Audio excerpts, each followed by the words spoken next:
Human Rights Watch reporting that millions of dollars pledged to get Syrian refugee children into school simply haven't reached them. They blame the donors for lack of transparency, as RT's Sameera Khan reports next. A lost generation. That's precisely what global powers sought to prevent when they pledged to enroll all Syrian refugee children in school by mid-2017. But a lost generation is exactly what we're seeing. Donors and host countries have promised that Syrian children will not become a lost generation, but this is exactly what is happening. More transparency in funding would help reveal the needs that aren't being met so they could be addressed and get children into school. Despite international assistance to prevent this, over 500,000 Syrian children in Turkey, Lebanon, and Jordan are still not receiving an education. According to Human Rights Watch, millions of dollars never reached, arrived late, or couldn't be traced due to inadequate reporting. Major donor countries, the EU, US, and the UK, all missed specific funded targets they had already committed to.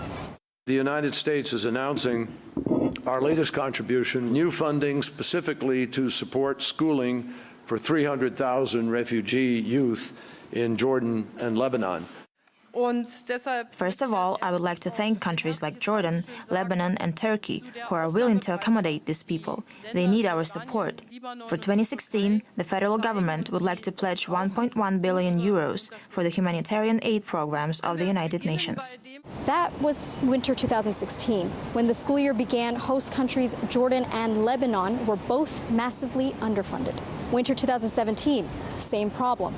Of course, it's not entirely the donor's fault.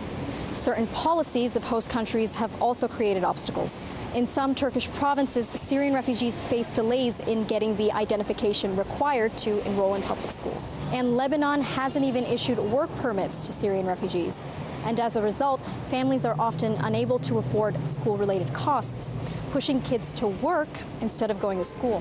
We're not investing in the mechanisms by which that you can get monies to places as quickly as possible. And instead of governments being set up to do this in the right manner, we are typically looking at outside NGOs to do it. Some can do it with good success, depending, and some not. Until we take monies from the military, which is typically where most countries are investing as far as in security needs rather than into development needs, this challenge is going to go over and over again.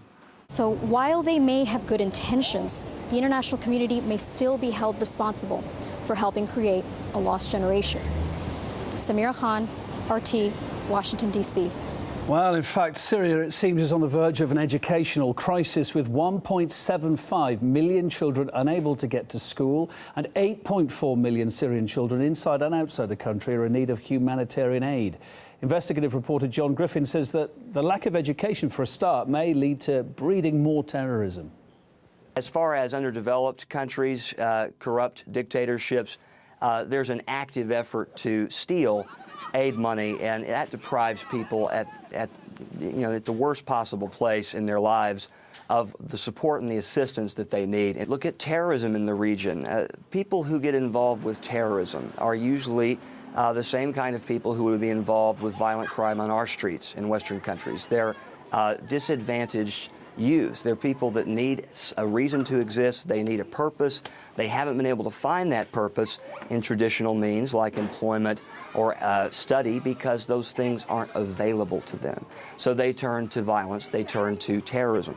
So that's a very real risk if we don't make sure that these refugees are educated.